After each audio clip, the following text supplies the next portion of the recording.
ஆமா அப்படின்னு அவர் சொன்ன உடனே ஹீரோயினை தேடி ஹீரோ போய்கிட்டு இருக்கும்போது ஹீரோயினை துரத்தி போன அந்த 4 பேரும் வந்து ஹீரோவை அடிச்சு போடுறாங்க.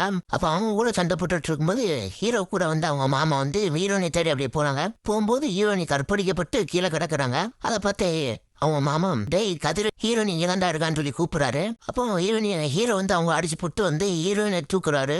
அடுத்து ஹீரோவோட மாமாவோட ஒய்ஃப் வந்து இந்த 4 பேரும் கற்பழிச்சிருப்பாங்க. அதனால ஹீரோவோட மாமா வந்து எல்லாரையும் குத்திட்டு அவங்க நெருப்பு வச்சு எரிக்கிறாரு. அந்த நெருப்புல அவரும் சேர்ந்து எரிஞ்சு போறாரு. அப்புறம் அடுத்த சீன்லயும் ஹீரோயினை வந்து ஹீரோ ஆஸ்பத்திரியில சேர்த்திருக்காரு. அப்ப டாக்டர் வந்து ரிப்போர்ட்டை பார்த்துட்டு ஹீரோயின் எல்லாம் கற்பழிச்சிருக்காங்க அப்படின்னு சொல்றாரு. அப்போ ஹீரோ வந்து டாக்டரை பார்த்து டாக்டர் இது மட்டும் யாருக்குமே தெரியக்கூடாது, ரிப்போர்ட்ல தயவு செய்து இந்த மாதிரி கற்பழிச்சிட்டாங்கன்னு மட்டும் சொல்லாதீங்க, இப்படி சொன்னீங்கன்னா அந்த பொண்ணு வாழ்க்கையை வெறுத்துரும் அப்படின்னு சொல்லி ஹீரோ டாக்டர் காலில் வந்து கதறாரு. அதுக்கப்புறம் டாக்டர் காலில் வந்து வரும்போது டாக்டர் எப்படியோ ஒத்துக்கிறாரு. அடுத்த சீன்ல ஹீரோ வந்து ஹீரோயினோட கையை பிடிச்சு அழுகுறாரு. அப்போ ஹீரோயினி கண்ணை திறந்து ஹீரோவை பார்த்துட்டு கண்ணீர் விடுறாங்க. அதோட அந்த படத்தை முடிக்கிறாங்க.